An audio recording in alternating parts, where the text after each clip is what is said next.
Ganz herzlich grüße ich ndabasuhuza n'urukumbuzi rwinshi very warmly aba hafi near and far n'abakure in all of Europe, ab'i Burayi allen Kontinenten. on all the continents. mu migabane yose y'isi. We are grateful to the turashima Lord Imana umwami ko that yashyizeho ubu He has buryo given this possibility Alle in aller Welt that all in all the world can listen kugira ngo twese ku isi yose and see. dushobore kumva no kureba. It's still valid.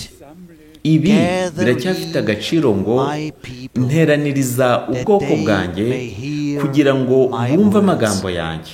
Also today, Nanone uyu munsi ahantu hose wherever we barateranye, might be gathered now, hari gusohora ibi ngo comes to fulfillment aho babiri cyangwa where two batatu or bateranye three are gathered mu in izina my ryanjye, name, aho nzaba ndi there hagati I yabo. am in the midst of them. und wie der Chor eben And as the choir has just sung now, let your nk'uko korari spirit imaze kubiririmba, fall upon umwuka all of us. utumanukeho twese. The Holy Spirit leads into all truth. der Heilige Geist The Holy Spirit Umwuka wera ayobora mu kuri has kose. inspired the Holy Umwuka Word. wera niwe And only wahumetse by the Holy ijambo Spirit ryera, kandi it gusa can and it ni will kubw'umwuka be wera revealed unto us. tuzahishurirwa ijambo. in einer besonderen Zeit That angekommen. we arrive in a Tugeze very mu special gihe time. kidasanzwe. This we all Twese understood. tumaze kubisobanukirwa.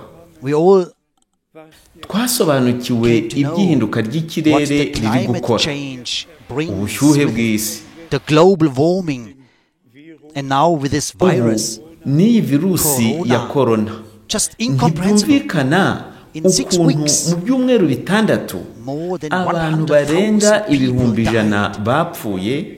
And the question Ikibazo is, cy'ingutu, ese mu where buzima will they bw'iteka spend bazaba eternity? barihe? Ese Were they bari biteguye ready gusanganira umwami? to meet the Lord In der Verkündigung in the proclamation of the gospel? steht die Hauptsache. The Mu main thing is kibwirizwa therein cy'ubutumwa, ikintu cy'ingenzi ni ukwerekana tell the mu buryo people bugaragara very clearly abantu bakabona ko that Yesu Jesus Kristo Christ, umukiza our Lord, yadupfiriye, died nk'uko for uyu us. munsi tugiye kubibona. As we will look at it today, Ja, in der Oster we of course are in the Easter time. Turi And mu brothers gihe and cya sisters, Pasika. precious friends, Bene data bashiki bacu, namwe nshuti, past 68 years, mu myaka on 68 every Good ishize, Friday, kuri buri Pasika no ku buri wa gatanu wa Pasika twarateranaga on nkabwiriza, every Saturday, ariko on wa every gatandatu no Easter ku Sunday, cyumweru bya Pasika twarateranaga nk'itorero kugira ngo twumve ijambo ryera ry'agaciro. the precious and holy word. und in diesem Jahr And in Ariko this year, uyu mwaka everything byose is just byarahindutse. completely different. Ubu And we may dushobora say kuvuga ko iherezo ry'ibihe end ririmo time is rigaragara. becoming visible. darauf ein, Today I cannot go into details because Si byo turi buvugeho, ahubwo turavuga ku isozwa ry'umurimo wo about the gucungura, finished work of imbabazi redemption z'ibyaha about forgiveness n'ibigendana of sins. nabyo. and what goes with it. doch Brüder und But Schwestern, brothers and sisters, Bene data bashiki bacu, ntidushobora gufunga amaso ku birimo kuba, what is happening? ariko dufite icyerekezo, ni ibyanditswe byera mu ijambo ryera The ry'Imana. holy word of God. auch für diesen Abschnitt Also for this period of time, the Lord Nanone iki gihe umwami yavuze ibizaba. would take place. Matthäus 24, In Matthew Muri 24, Matayo ibice 24 umurongo wa mbere n'uwa kabiri, our Lord umwami wacu yabajijwe ibibazo bitatu questions. ngo ni ryari urusengero ruzasenywa, What is the hanyuma sign of thy ikimenyetso coming? cyo kugaruka kwawe Then the kizaba ikihe, sign of the hanyuma end of the world. ikimenyetso cyo kurangira ku isi. And in Matthew 24:14, Muri Matayo we read, 24 and umurongo this wa 14 gospel of the turasoma kingdom ngo of God shall be ubutumwa preached bwiza bw'ubwami unto bw'ijuru all nations for a buzamamazwa witness, ku isi and yose, then the end bubere shall amahanga come. yose ubuhamya, noneho I am aware rero imperuka of igere. that the Nzi that the neza ko unbelievers abatizera badakunda don't like na to gato hear kumva of the amagambo end. yo kurangira all would kw'isi. like to continue Bose and continue. bashaka gukomeza kwiberaho, But bakomeza God has imibereho a plan bishakiye, with ariko mankind. Imana ifite gahunda And as ku sure as the kiremwamuntu. Lord God 6 und 7 Tagen has Nk'uko bizwi neza in ko 6 Imana and 7 umwami days and yaremye completed it, byose mu minsi and on the itandatu 7th day he akabirangiza. rested. Hanyuma So umunsi wa sure the karindwi akaruhuka. 6,000 years Niko since bimeze Adam no mu myaka passed. ibihumbi bitandatu And we uhereye truly kuri Adamu have arrived irarangiye. before the last None tugeze millennium, by'ukuri rwose ku mwaka wa nyuma shown unto us in w'imyaka Revelation igihumbi 20. ugiye kuza. 6 times Mu it's byahishuwe mentioned igice there cya makumyabiri that the Lord will reign herekanwa as inshuro king esheshatu for 1,000 ko umwami years azategeka imyaka with us and igihumbi be with him. turi kumwe nawe. We are very close Turi hafi to the last hafi cyane yabyo phase y'icyo gihe before cya the nyuma return mbere of yo Jesus kugaruka Christ. kwa Yesu Kristo. And therefore the true, Niyo mpamvu pure, ijambo precious ry'ukuri gospel ryera once ry'agaciro again is ry'Imana. preached unto Ubutumwa all peoples nanone and tongues. burabwirizwa mu bwoko we want to be n'indimi honest, zose. Precious Dushatse kuba abanyakuri, brothers and sisters, bakundwa nshuti, bakundwa bene if it data, remains so bashiki warm, banjye, und im April if in March, ibyo if in March bikomeje and April gushyuha. no rain falls, ndebera kuva muri kind Werurwe of land n'Amata nta will mvura. then be able to sow. Ese umuhinzi Who uzabiba imbuto can ni even uwuhe? bring the seed onto the Ninde field? uzabiba? If not before Ninde that, uzajyana the rain imbuto ye mu murima waters the field. imvura itarigeze itegura Brothers and ubutaka sisters, mbere? We all experienced it. Mwabonye We have ibyo heard the bintu, news, mwumva the dying amakuru of the ko forests, and amashyamba everything what is going yangirika. on. Ibyo byose And we will birimo experience kuba, turacyabirimo. What still is written Ibyo in Matthew byanditse muri Matayo 24. igice cya 24. famines, Inzara, expensive amapfa, times, ibihe biruhije, ibyorezo, pandemics, everything will come, ibyahanuwe biri imbere and yacu. everything is already here. Turareba ibyo bimenyetso And we are byose looking up, kuko because our umwami Lord wacu has said, yaravuze when ngo you see nimubona these ibyo byose things bisohoye coming to pass, muzahite then mwubura imitwe lift yanyu up your heads, kuko ugucungurwa for kwanyu your kuzaba redemption kugeze. is drawing near. Our Lord and Savior Umwami wacu n'umucunguzi brings his ubwe azarangiza work umurimo of we redemption wo to gucungura its completion hamwe with all n'abantu peoples and bo mu tongues moko as the church n'indimi zose of Jesus Christ. nk'itorero rya Kristo And Yesu. then the Lord Hanyuma will umwami azarangiza umurimo we hamwe na finish also Isirayeli. his work with Israel. As it is Nk'uko mu foretold us byanditswe in byera, the Holy Scripture, haba mu in the isezerano Old rya kera and in the n'irishya, New Testament. twabibwiwe mbere y'uko biba. Today, I would like aus dem to read besonderen Kapitel from the Uyu special chapter. munsi ndashaka gusoma igice cyihariye cyo muri Yesaya Just ibice 2 or 53. 3 verses. Actually, Turasoma imirongo ibiri read the cyangwa itatu whole gusa. chapter. Twagombaga gusoma iki It gice cyose describes our Lord bavuga umwami Redeemer n'umucunguzi wacu waje who came muri to twe, us, who yaje came mu mubiri, into the body of flesh, ahinduka who became umuntu a human kugira ngo being aducungure. to redeem us. in Here Jesaja in Isaiah 53 53, Hano muri Yesaya igice cya the 53 first mu verse mirongo right ya at the mbere beginning, itangira haragira who hati: has believed our ninde message, our wizeye report, ubutumwa bwacu? and to whom Ninde wahishuriwe arm of ukuboko the Lord k'Uwiteka? revealed? worden. Und dann in Vers And then Hanyuma ku in verse murongo wa 4, 4, jedoch surely ni ukuri he has indwara borne zacu nizo our griefs yishyizeho, and carried imibabaro yacu our sorrows. niyo yikoreye. Yet we did esteem Ibyo twakoze nibyo yacunguye bivuzwe. blessed and praised. Ashimwe umwami wacu. Our diseases, he borne them. Our sorrows, Indwara zacu yazishyizeho, imibabaro yacu arayikorera. while we did Twe esteem him tumubona stricken, nk'uwahanwe smitten of agakubitwa God n'Imana, and afflicted.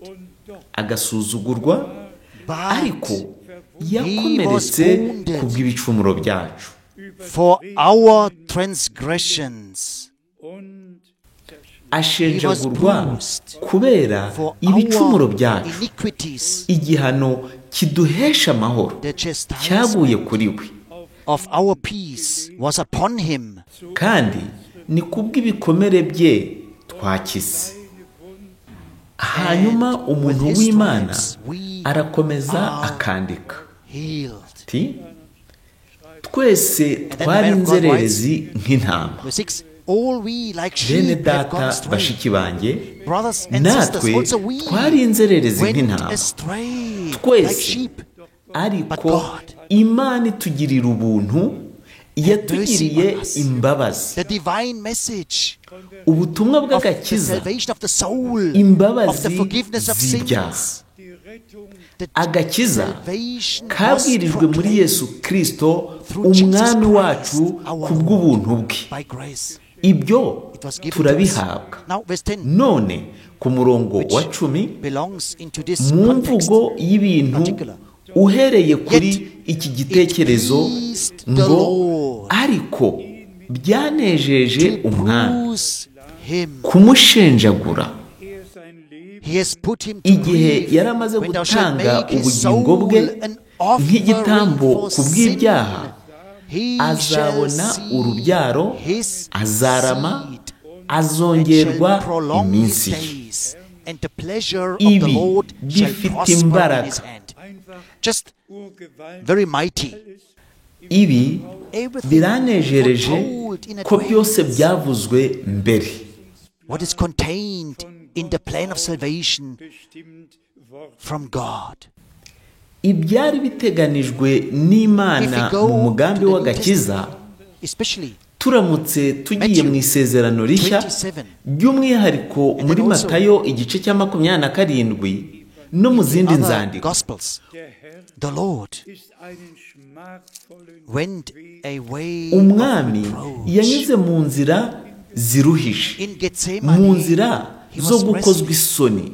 Yarwanye intambara i Getsemani, hanyuma n'ijwi rirenga aravuga ati ntibibe ubushake bwanjye, ahubwo ubushake bwawe ari bwo bukorwa. pass over me. Iyaba byashobokaga ngo iki gikombe kindenge, ariko igikombe yakinywereyeho, hanyuma aradupfira ku musaraba. He conquered hell, Yanesheje urupfu, all the powers, yatsinze ikuzimu, imbaraga zose z'umwijima yarazinesheje. Hanyuma ku munsi wa gatatu arazuka, and he could cry out, yarahamije I live, ati and ndiho he shall namwe live also. muzabaho. Here in Matthew 27, Hano muri Matayo we have the 27 description dufite ibisobanuro which nibyo, kuko bituma amarira yacu amanuka brings ku us maso. tears into our eyes.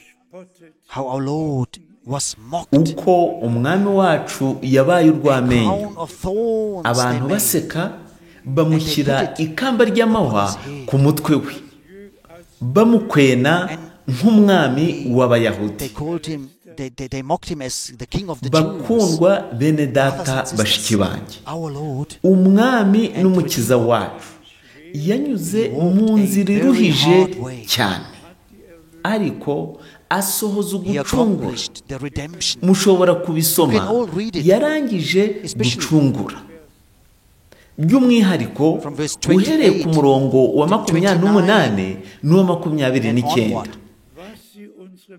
Oh, Oh, what they did ibyo to our bakoreye Lord. umwami wacu baramusetse At him. bamucira amacandwe beaten baramukubita And they bigera said, "Who has aho beaten you?" bamukiniraho bamubaza Just ngo he ninde walked this ugukubise. way of reproach for us. Nyuma y'iyo nzira iruhije ku bwacu ajya ku musaraba And as we read, nk'uko twabisomye. The chastisement, which was gucirwaho actually our iteka twari chastisement. gucirwa The chastisement. gucirwaho iteka Which kwari is kuba all ku of kiremwa muntu mankind. cyose He took it upon yarabyikoreye. himself. hat am Kreuz auf On the cross of Calvary, no he ku took musaraba your igorogota and my place. yafashe umwanya wawe n'uwanjye And he ku shed bwacu his amena holy amaraso ye and precious yera, blood for us. amaraso y'isezerano rishya The blood nk'uko of dukunda the new kubivuga. covenant. und wie wir oft gesagt And as we said many times, Mu Balewi igice cya 17 in umurongo wa Leviticus 11 17 verse 11, handitse It is ko ubugingo the bw'umubiri life buri of the mu maraso. body is in the blood. im Blute In the blood of our Mu Lord maraso y'umwami n'umucunguzi wacu was the harimo divine ubugingo life bw'Imana which yatanze ku he has bwacu. given, und die Blut and the erkaufte blood-bought Umukumbi multitude waguzwe ayo maraso receives by grace wakira ubuntu. the holy divine life, Ubugingo bw'Imana eternal bwera, life, ubugingo just buhoraho as it is written. nk'uko byanditswe ngo umuntu wakiriye umwana w'Imana Received the Son of God, aba yakiriye has ubugingo buhoraho. received eternal life.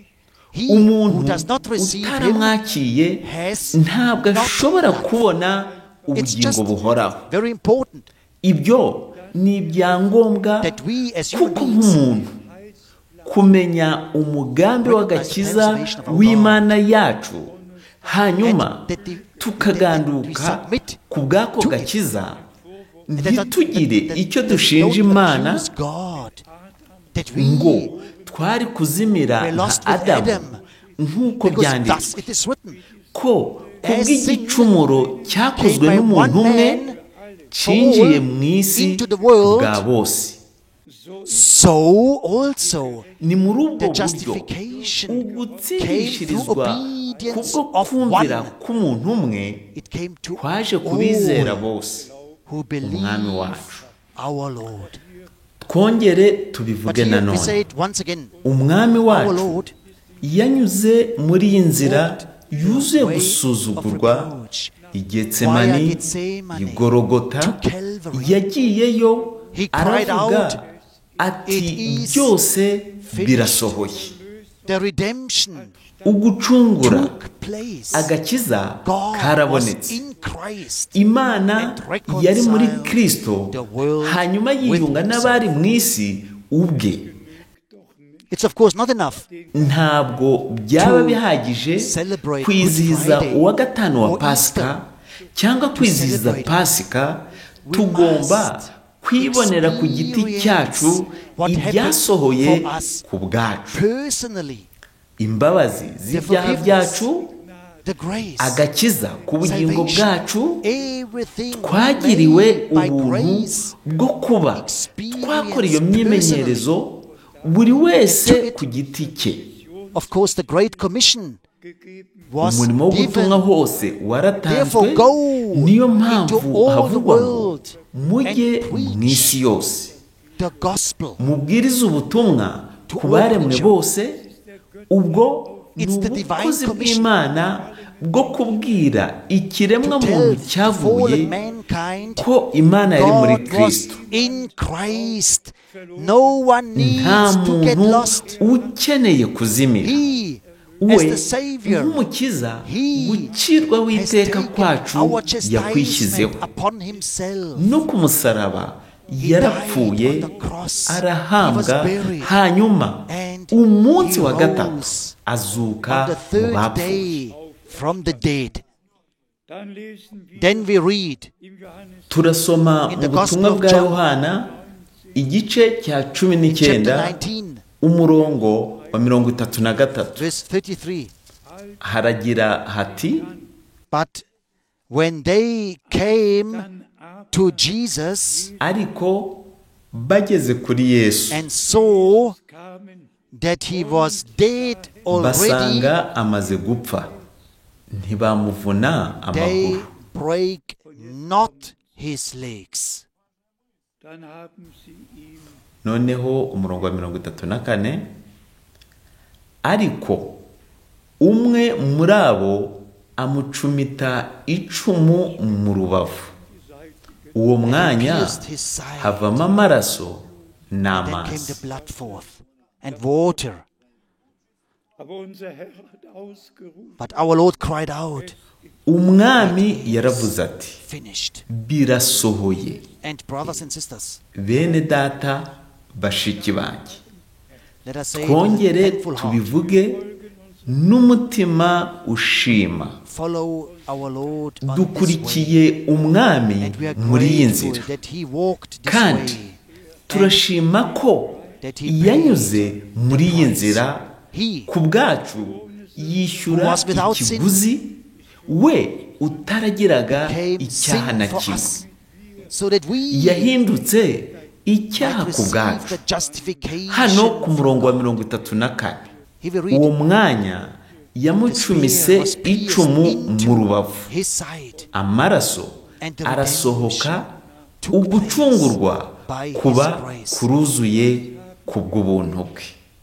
What do we have here, brothers and sisters? bene data bashiki If we banjye go, tujye mu Genesis itangiriro igice cya dear gatatu the Lord God, imana umwami we muri opened icyo the gihe side yari of yararangije Adam. gufungura He urubavu rwa took adamu Eve out hanyuma from him. akuramo Then eva he arongera gave her akangura him adamu again. hanyuma He cut adamu out aravuga ngo flesh of my inyama flesh yo mu nyama and zanjye bone akagufa of my bone. ko mu magufa yanjye. hier haben wir Here we have zweiten hano the second Adam. dufite adamu wa kabiri. And brothers and bene sisters, data bashiki banjye As kuva sure tuzi as it neza took ko place, ibyo and as byabaye sure as kandi the ko redemption was finished, ugucungurwa kwasohoye so sure nk'uko we byizewe natwe have twahawe received the uguhindurwa adoption abana of sons kubwo kuvuka gushyashya kubw'ijambo by the new birth mu mbaraga z'amaraso from ya the yesu word, kirisito n'umwuka by the power w'imana. of the blood of ubu Jesus Christ, twabyawe the bushyashya Spirit, kugira ngo we were born tugire again ibyiringiro bizima unto a living hope, duhinduka abahungu n'abakobwa sons and b'imana daughters of kubw'ubuntu God. bw'imana We became by His grace. nk'uko byanditswe ngo As mwe it is mutari written, ubwoko bwanjye ye muzitwa abahungu b'imana My people, nzima. ye shall be called the sons of the living God. genannt werden. Sagen wir es noch Let einmal. us say it once again. twongere tubivuge Very loudly and tuzamure clearly. ijwi mu buryo We are busobanutse. living very close turi mu gihe before cyegereye the cyane return rwose of Jesus ukugaruka Christ. kwasezeranwe kwa yesu kirisito. and the true divine message of salvation, ubutumwa bw'ukuri bw'agakiza, the forgiveness, agakiza, the grace, imbabazi and the salvation n'ubuntu is biracyabwirizwa once again n'ijwi preached very riranguruye loudly and clearly kandi risobanutse proclaimed ku all isi over yose. the earth. Und wir müssen es einfach And sagen. we just have to say it, icyo twavuga gusa that God ni uko imana itaduhaye idini, given us ahubwo a Christian yatugiriye church ubuntu or a bwo kwizera denomination, umurimo ukomeye but rather wasohoye wo gucungura. that by ni muri faith ubwo buryo in the finished duhabwa work uburenganzira of redemption, bwo guhinduka abana b'imana have aho kuba abana received the b'abantu. right Aus Menschen that out Tugomba of the kuba children of abana men can b'imana become tubyarwa children bushyashya of God, mu gihe because we were twakiriye born imbuto again itabora by the y'ijambo divine ry'imana seed of the iba word, yaratewe mu mitima which yacu. was laid into us, nicht eine Christ not atari imisengere y'idini cyangwa umuhango wa kidini. but hano haravugwa umurimo act. w'indengakamere God's imana supernatural muri twe working kubwo kwizera us k'umwuka by the wera. Holy Spirit. mu gihe twumva ijambo ry'umwuzuro w'ubutumwa, While we hear hanyuma the proclamation tukizera of the true ubwo gospel, butumwa n'umutima that we wacu believe with wose. all our hearts ibyo bintu that it happened byabayeho for us ubwacu. by His grace. in Römer In Romans mu baroma igice cya gatanu chapter 5, turasoma mu baroma Romans igice cya gatanu chapter 5, umurongo wa 15 verse 15. uragira uti jedoch but verhält es not sich as the mit offense, der Gnadengabe ariko so also is the free gift. ariko impano y'ubuntu bw'Imana ntigira ihuriro n'icyo For gicumuro if through the offense of one den Tod kuko many ubwo igicumuro cy'umwe cyateje abantu benshi urupfu the niko grace ubuntu of bw'Imana God n'impano gift by y'ubuntu grace bw'umuntu umwe which is by one man ari we Jesus Yesu Christ, Kristo has byarushijeho abounded gusaga unto many. kuri benshi. Jesus Christus erst recht an den vielen erwiesen, die geglaubt haben. hano umwami Here our n'umucunguzi Lord and Savior arerekanwa mu bumuntu bwe nk'umuntu as a man. Gott der Herr When the Lord, konnte er nicht sterben. as the Lord God, he could not die. nk'Imana God is immortal. umwami ntiyashoboraga gupfa kuko Imana The ntipfa Word became ariko flesh. The ijambo Lord ryahindutse of umubiri glory came umwami to w'ikuzo us. He yaje was born adusanga into this muri iyi si world. On the eighth yarahavukiye day, he was ku munsi wa circumcised. munane arakebwa. And brothers and sisters, bakundwa all this bene data bashiki happened bacu for ibyo our byose sakes, byabayeho kubera he twe had to become man yagombaga guhinduka umuntu for the sake kubera of urukundo yakunze so umuntu that we can kugira ngo dushobore kugarurwa mu gihagararo cy'abahungu n'abakobwa b'Imana. then In Vers 8 in Romans mu 5, baroma igice cya verse 18, gatanu we umurongo wa read, 18 turasoma ngo durch therefore, ein as by the Nuko rero, offense ubwo of igicumuro one cy'umuntu umwe judgment came upon all cyateye men ko abantu bose to condemnation, bacirwaho iteka, ni nako icyo gukiranuka cyakozwe n'umuntu umwe the cyahesheje righteousness abantu of bose one, the gutsindishirizwa free gift bagahabwa came ubugingo, upon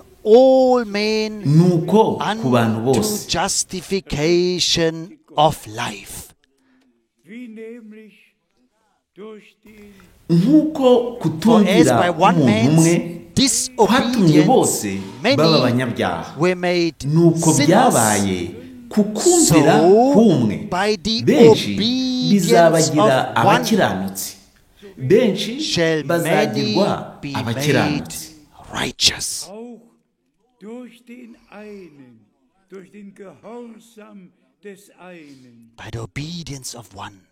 ku kumvira k'umwe benshi bizabagira abakiranutsi, benshi bazagirwa abakiranutsi.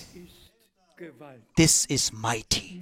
Ibi bifite imbaraga, Not a nta condemnation gucirwaho anymore iteka because bitewe of no disobedience kutumvira of one. k'umwe, nta gucirwaho iteka Death came into this bitewe world, no kutumvira k'umwe, but ari naho urupfu because rwinjiriye mu isi, ariko ku mpamvu z'umurimo wera work wo of gucungura redemption wasohojwe of one who was n'umuntu umwe wumviye obedient unto kugeza the death of apfiriye the ku cross, musaraba, atanga giving his ubugingo bwe life for us. ku bwacu, Therefore, nuko twatsindishirijwe we are once bidasubirwaho for ku all bwe. justified.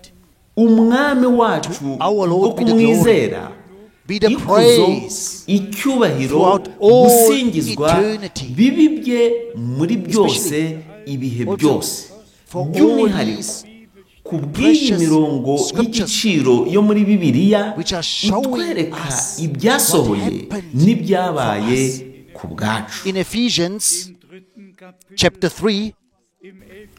Vers, mu in verse Befeso 11 igice cya we read, gatatu umurongo wa 11 turasoma ngo according to the eternal gefasst hat, purpose which he purposed in Christ Jesus our Lord, nk'uko yabigambiriye kera kose muri Kristo Yesu umwami wacu. Amen. Ibi bifite Just so imbaraga. Das, was Gott Imigambi y'iteka What God purposed yashyizwe mu from bikorwa eternity ku bwa was Yesu planned. Kristo. This Ibyo He Imana fulfilled yari in yarateguye Christ Jesus our Lord uhereye mu iteka and Savior. ni muri Yesu Kristo umwami wacu By His grace. n'umucunguzi kubw'ubuntu bwe yasohoye abishyira mu bikorwa arabiduha Oh, what a kubw'ubuntu privilege. bwe. Brothers and sisters, Mbega amahirwe, In all peoples mbega amahirwe and tongues. bene data bashiki bacu all over the earth, mu moko n'indimi zose ku isi say to all, yose turababwira in the name of the ibyo Lord, mu izina ry'umwami ko n'umutima wacu wose that we believe with twizera all our ibyo hearts. ijana ku ijana, We believe 100% twizera ibyo Imana what yatubwiye God mu ijambo has ryayo, said in His twizera word. ijana ku ijana ko 100% agakiza, that the ugucungurwa redemption ko took byasohoye kandi ko that the curse was twakuweho taken away umuvumo from wose us, kandi that the ko chastisement gucirwaho was laid iteka upon our Lord byagiye and ku mwami Savior, wacu n'umucunguzi and that we wacu, kandi ko became children twe abana b'abantu twahindutse once abana b'Imana children of kubw'ubuntu bw'Imana. That's how God purposed it from Nuko eternity Imana on mu iteka in ryose His plan mu of migambi salvation. ye nuko yabigennye, how it nuko took place. yabyemeye, And it comes to nuko fulfillment yabishatse, in na nuko our mu time gihe cyacu to the completion. asoza umurimo Now, mu bo yacunguye. Ephesians Nanone mu Befeso igice Chapter cya 1, mbere umurongo wa verse 7. karindwi, Ephesians 1 verse 7, in whom we niwe have waduhesheje redemption gucungurwa through his ku bw'amaraso ye, ariko kubabarirwa ibicumuro byacu nk'uko ubutunzi bw'ubuntu according to the bwayo riches buri. of His grace. Gusa ibi biratangaje, Just so umwami mighty. wacu icyubahiro kibe icye wenyine. Now, am Anfang as we Dufite agahe gato ko kubaho mbere y'uko iherezo ry'ibihe by'ubuntu rigera. before the completion of the time of grace, Nk'uko nabyerekanye, as I mentioned, ubutumwa bugomba kubwirizwa The gospel nk'ubuhamya should be ku preached moko n'ibihugu unto all byose, nations nk'uko for a witness. umwami wacu yabivuze, hanyuma Our Lord says, iherezo rikaza. then the end shall come, ob Menschen whether people believe it or not, Ibi abantu babyizera God batabyizera, will not ibyo stop at it. ntibyatuma No, Imana God ihagarika will ibyo complete yateguye. His plan of salvation Azarangiza umurimo we until the end. kugeza ku iherezo ryawo. And blessed is the Ahubwo man hahiriwe who umuntu can believe ushobora as the kwizera scripture said. nk'uko ibyanditswe bivuga, with the last proclamation. kugeza ku itangazo It just rya nyuma. has to be said Aho also havuga ko that now, ubu twegereye so kugaruka close kwa Yesu Kristo, before the return byose of Jesus Christ, bigomba kuba ijana ku ijana, bigatangwa 100% bihuje must be in nk'uko conformity Imana with God n'ijambo ryayo and biri. His word. und in unserer Zeit And in our time, hat Gott ja God, of course, auch besondere especially Mu gihe bimeze had gutyo, special men. Imana yagiye Today I may mention ikorana n'abantu bihariye. Because I Nshobora witnessed kubyerekana and uyu experienced munsi personally, kuko whether ibyo nabibayemo ku giti cyanjye, Meetings with Billy Graham, narabibonye ubwanjye, byaba mu biterane bikomeye nk'ibya Billy Graham wari mu idini ry'Ababatisita, they liked to azwi hear, ku isi yose, and the gospel was yahamagariye preached, benshi kuri and Kristo, people were yabwirije called to come to ubutumwa. Christ, were leading, were led to Christ. gab es ein Hanyuma There hari was a umuntu second wa man. kabiri, William Branham, ni William Branham, who especially in the Pentecostal akaba azwi movement, cyane n'idini ry'Abapantekote. well known. Uyu muntu w'Imana And this man of William God, Branham, William Branham, mu by'ukuri mu gihe cyacu yahawe umuhamagaro a ndengakamere. supernatural Hari tariki call, ya 11 namely z'ukwa gatandatu on the 11th igihumbi of magana June, cyenda mirongo itatu na gatatu, and 33.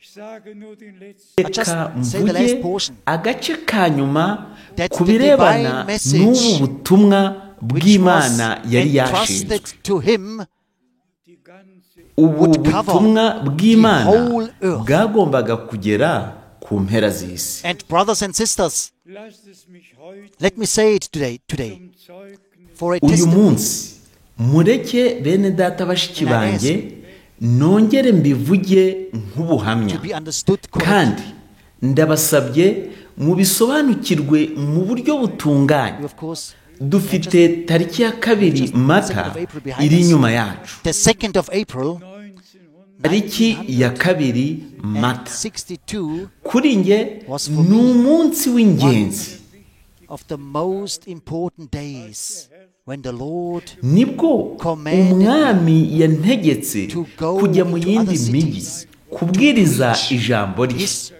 word. es war einfach Gnade It was just grace. Ni ubuntu, si ku bwanjye, Spoke the kandi word God, niwe but He si njye.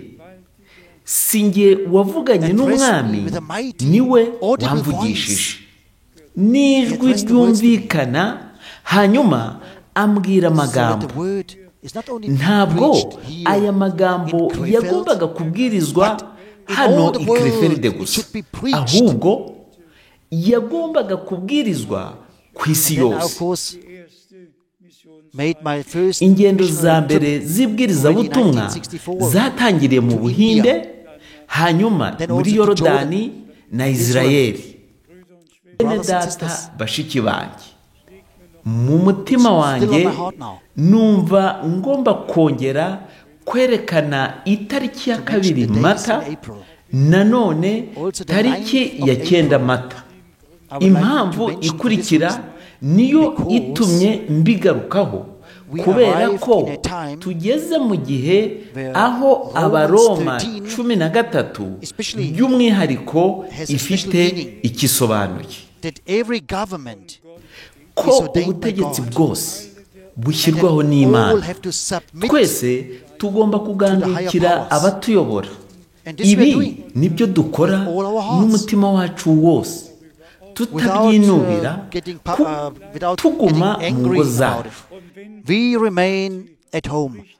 Niba Frere if Tati Father Tati yarabaze counted neza, correctly, ambwira ko then we dufite bought- imiyoboro icometse Then we have more irenze than 50,000 15,000 connections ku isi yose. Niyo worldwide, yakurikiranye ikibwirizwa cy'ubushize. in the last sermon. Gerade Römer But right, Ariko Romans, Abaroma 13, 13 for all the ni Germans, ikibazo gikomeye ku it's a very Badage big bose, problem for kuko all the Germans. tariki ya Because of 9 the 9th of Mata April, 1945 45, ist Dietrich Dietrich Bonhoeffer was Dietrich executed Bonhoeffer yarishwe, yari umuyobozi, at the command of kubera the ko Führer yanze because kubaha he refused Abaroma 13 kuko to acknowledge yanze Romans kugandukira 13 itegeko because ry'ubwo he buyobozi, refused des Dritten Reiches als von Gott eingesetzt kubera ko yanze to look kubikora. at Tariki ya this system, 9 Mata but this the damn system to be ordained by God. Because he could not do 1945 this, hasigaye therefore, on the ukwezi 9th of kumwe April gusa 1945, ngo intambara ya kabiri y'isi right, yose one irangire, month before the end of the Second World War, baramurashe he was arapfa. shot dead. I just say this Ibi because mbivuze kuko hari umuntu ushobora one kumva can really nabi misuse ijambo God's ry'Imana. word, and we are Tugomba grateful kureba that we can submit to every tukagandukira word buri and jambo that we just ry'Imana, can believe everything kandi as God has led it. tukaganduka Just briefly now. uko Imana yabiyoboye. The 10th of April, Twihuse, 1966, tariki ya 10 Mata 1956 ni umunsi udasanzwe kuri njye. I came to the Tariki funeral ya 10 Mata man of God. 1966 on the nari 10th mu of April. ishyingurwa ry'umuntu w'Imana muri Amerika. I went Ninjiye mu cyumba aho umubiri we wari uri. into the hall Nari where kumwe n'umuyobozi the bodies are lying. turamanuka aho. And there, with the owner Frere of this Branham hall, yari aryamye. up this Twese wooden tuzi stairs aho bashyira abapfuye. and left at the Tuzi left ko side, there was only one yari room yagize impanuka with a skew iteye ubwoba and there Brother Branham was y'imodoka lying. tariki ya 18 Ukuboza And as you all know, mu gihumbi kimwe magana on the cyenda 18th mirongo of itandatu na December, gatanu. 1965, he had Muri iyo a mpanuka terrible car yamennye ibirahure accident. by'imodoka asohoka hanze. Yagaragaraga yangiritse mu buryo buteye ubwoba. Fell onto the bonnet. Ariko tariki ya He looked 10 very terrible. Mata But n'aya maso on the 10th of niboneye April, Frere Branham these eyes aryamye. Nabonye umubiri we William mu Branham maso in a he nice harabagirana n'inseko with a tie. nziza. with a Yari muri smile on his kositime face, he was aryamye lying mu in the isanduku. coffin. It was really an encouraging. Kubibona byanteye imbaraga. As I knew him, Nta without gikomere any scratch, cyangwa inkovu yari afite. just Aho naramubonye completely healed. aho bashyira He was lying abapfuye. there. Yambaye in the coffin karavate with a nice nziza. suit, with a Hari nice tariki ya tie. 9 Mata 10th of April, 1966. On the 11th, Tariki ya was the 11 Mata and on the niho 12th, gushyingura kwabaye. I called Nyuma yaho all the nahamagaye brothers who had bene data bose responsibility. I bari called them bafite together inshingano mu murimo, and I told them, mbashyira hamwe and I was asking mbasaba ko that the ibibwirizwa byose sermons bya Frere of Branham Brother Branham, icyo gihe byari kuri which were bande recorded magnetique, on ko tapes, byakwandikwa that they mu bitabo should be printed kandi so that they can be bihindurwa no mu translated zindi ndimi. into other languages. Bene data And bashiki brothers and banjye, sisters, simbivuze kubera ko I ari don't njye, say this for my sake, ahubwo but iyo if hataba Frere there Frank would not have been a Brother Frank tariki on the ya 12th 12 of April, Mata 1966, 1966, iyo ntaba i if it Jeffersonville would not have nta been gitabo Jeffersonville, cy'ibibwirizwa that cya not Frere one Branham single sermon would cyari have kuzapfa been kibayeho. printed. All went home Nyuma yo gushyingura disappointed bose bari God could bitahiye use mu me ngo zabo, to ariko convince the Imana brothers that the yarankoresheje sermons must nemeza be bene data printed ko so that they can be ibibwirizwa bigomba translated into kwandikwa other languages. mu bitabo And we're looking back kandi bigashyirwa to mu all zindi these many ndimi. years. Imyaka ishize And we go uhereye since 1958 1958, nibwo we already translated twatangiye the sermons gusemura of Brother Branham. ibibwirizwa bya And Frere of course, Branham. we continued to Birumvikana translate them. twahinduye And all brothers n'ibindi bibwirizwa. None in the various bene countries, data mu bihugu they binyuranye likewise nabo translated them. I just babikoze mentioned muri this ubwo buryo. for one purpose.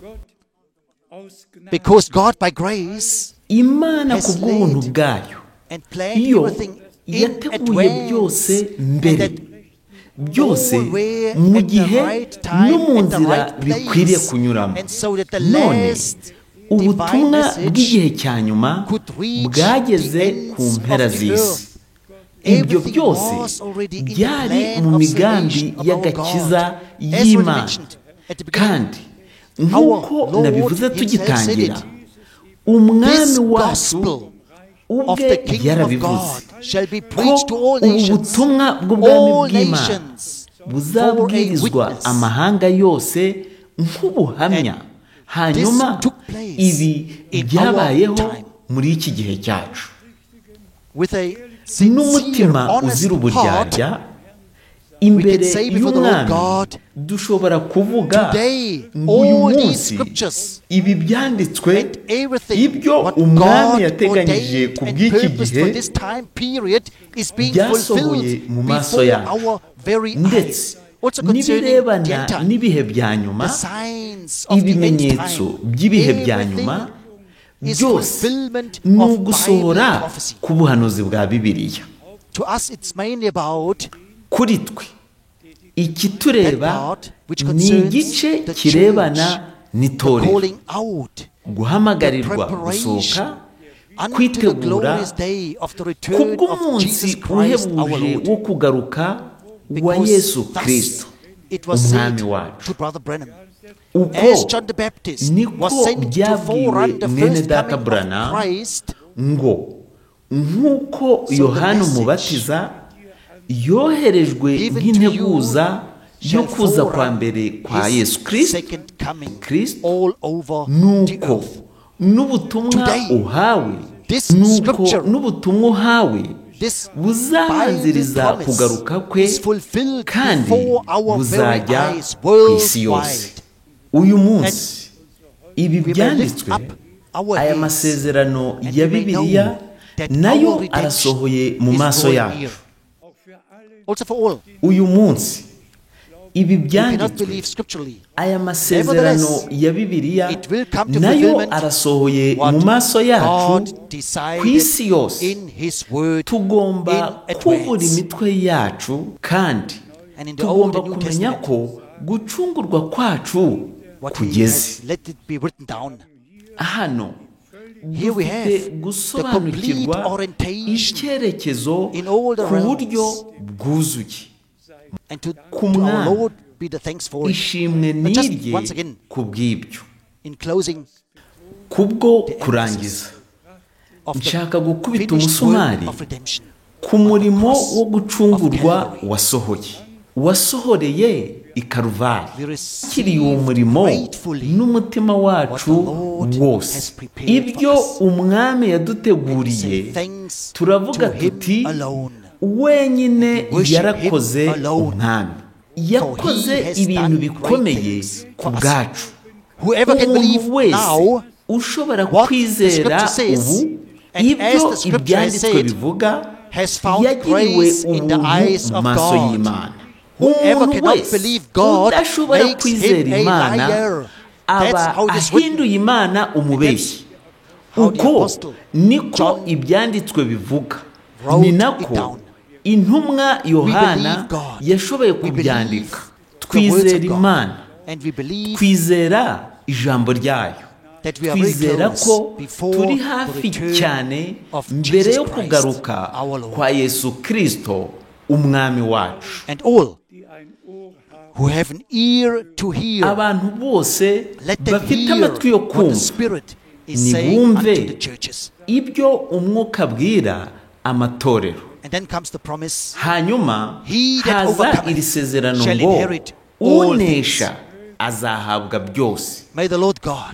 Imana umwami ibashe gutanga umugisha, iyi Pasika ibashe gukoresha iyi minsi iyihe umugisha. Bose bahabwe imbabazi z'ibyaha byabo, duhabwe imbaraga zose mu kwizera. Igihe umwami n'umucunguzi yaranguriye ijwi ati birarangiye, Imana yari muri Kristo yiyunga n'abari mu isi. Wowe nanjye twarabyakiriye, turabihabwa kubwo kwizera. Tuzabona umwami wacu n'umukiza, kuko uko niko byanditswe. Abari biteguye bajya mu bukwe, urugi rurafungwa. Imana ntigira ubuntu ku bantu bose bashobora kwizera n'umutima wabo wose mu izina rya Yesu ryera. Amen. Reka dusenge. Umwami ushobora byose, Mana, n'umutima wanjye ndagushimye ku buryo watanze tukaba turi aha hantu. Nkaba nshobora gutangaza ijambo ryawe ryiza, kugira ngo ijambo ryawe ryumvikane ku bantu bose bagiriwe ubuntu mu maso hawe. Kuri bose bashobora kwizera ubu tuzabona isozwa. Mukundwa Mwami, fungura amaso, umutima abo bose Reveal basobanukirwe, thy word unto us. duhishurire Give ijambo us a ryawe, full portion duhe umugabane in the wuzuye complete mu work murimo of wuzuye redemption. wo gucungura by thy mu holy maraso and precious yera. blood. Nibyo Yes, beloved mukundwa mwami, Thanks ishimwe be to you. ni iryawe, Thanks be to ishimwe you. ni iryawe Throughout all iteka eternity. ryose muri Yesu In Jesus' izina ryera. holy name. Amen. Amen.